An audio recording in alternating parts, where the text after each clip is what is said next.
حضرت عثمان بن طلحہ رضی اللہ عنہ۔ حضرت عثمان بن طلحہ قریشی رضی اللہ عنہ کا واقعہ۔ جب حضور صلی اللہ علیہ وآلہ وسلم فتح مکہ مکرمہ میں داخل ہوئے تو حرم محترم جا کر اونٹ پر سوار ہو کر آپ صلی اللہ علیہ وآلہ وسلم نے طواف فرمایا۔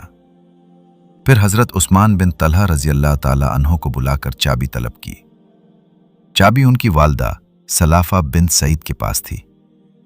سلافہ ان خواتین میں شامل تھی جو غزوہ احد میں اپنے لشکریوں کو ابھارنے نکلی تھی، مگر سلافہ غم و اندوہ لے کر واپس ہوئی، کیونکہ اس غزوہ میں اس کے شوہر کے علاوہ اس کے 4 بیٹے مصافہ، جلاس، حارث اور کلاب مارے جا چکے تھے۔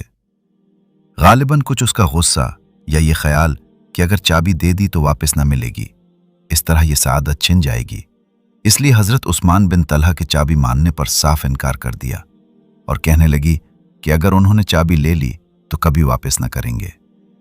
ادھر بیٹے کی طلب، ادھر ماں کا انکار، اس طرح حضور صلی اللہ علیہ وآلہ وسلم تک پہنچنے میں تاخیر ہو گئی۔ حضور صلی اللہ علیہ وآلہ وسلم منتظر تھے، حتیٰ کہ آپ صلی اللہ علیہ وآلہ وسلم کی پیشانی مبارک سے موتی کی طرح پسینے کی بوندیں ٹپک رہی تھیں۔ لوگوں سے فرمایا کہ اس کو کس چیز نے روک رکھا ہے۔ آخر ایک شخص عثمان رضی اللہ عنہ کی طرف آیا۔ حضرت عثمان رضی اللہ عنہ کی چاہت بھی یہی تھی کہ جلد از جلد چابی لے کر حضور صلی اللہ علیہ وآلہ وسلم کی خدمت میں حاضر ہوں، مگر دوسری طرف والدہ تھیں۔ اب انہوں نے اپنی والدہ سے ایک بات کہی جو کارگر ثابت ہوئی اور چابی حاصل کرنے میں کامیابی ہوئی۔ فرمایا، چابی دے دو ورنہ خدا کی قسم یہ تلوار میری پیٹھ سے پار ہو جائے گی۔ سلافہ کو چابی رکھنے کی سعادت عزیز تھی، مگر دوسری طرف بیٹے کی جان کی بات آ گئی تھی۔ اس نے چابی دے دی۔ حضور صلی اللہ علیہ وآلہ وسلم نے خانہ کعبہ کھولا اور اندر تشریف لے گئے، اور ساتھ خود حضرت عثمان بن طلحہ، اسامہ بن زید اور حضرت بلال رضی اللہ عنہم داخل ہوئے۔ اندر موجود تصویریں مٹا دیں، آب زمزم سے دھویا، بیت اللہ کے تمام گوشوں میں پھر کر توحید و تکبیر سے اس کو منور کیا۔ باہر تشریف لائے تو چابی آپ صلی اللہ علیہ وآلہ وسلم کے ہاتھ میں تھی۔ یہاں آپ صلی اللہ علیہ وآلہ وسلم نے خطبہ دیا۔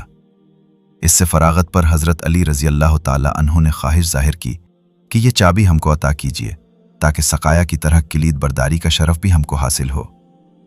اس وقت یہ آیت نازل ہوئی، ان اللہ یأمرکم ان تؤدوا الامانۃ الی اہلہا، بے شک اللہ تم کو حکم دیتا ہے کہ امانتیں امانت والوں کو پہنچا دو۔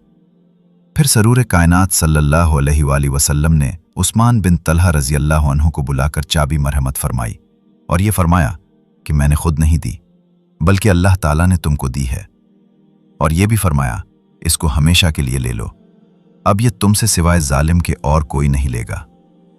یہ حضرت عثمان بن طلحہ رضی اللہ عنہ تھے جن کو آج ہمیشہ ہمیشہ کے لیے کلید برداری کا اعزاز حاصل ہو رہا تھا۔ اس وقت مسلمان ہوئے جب حضرت خالد بن ولید اور حضرت عمرو بن عاص رضی اللہ عنہما نے اسلام قبول کرنے کا شرف حاصل کیا تھا۔ پھر آپ صلی اللہ علیہ وآلہ وسلم کے بعد کلید برداری کی ذمہ داری نبھانے کی خاطر مکہ آ کر مقیم ہوئے اور یہیں 42 ہجری میں وفات پائی، رضی اللہ عنہ و رضا ضرب مومن۔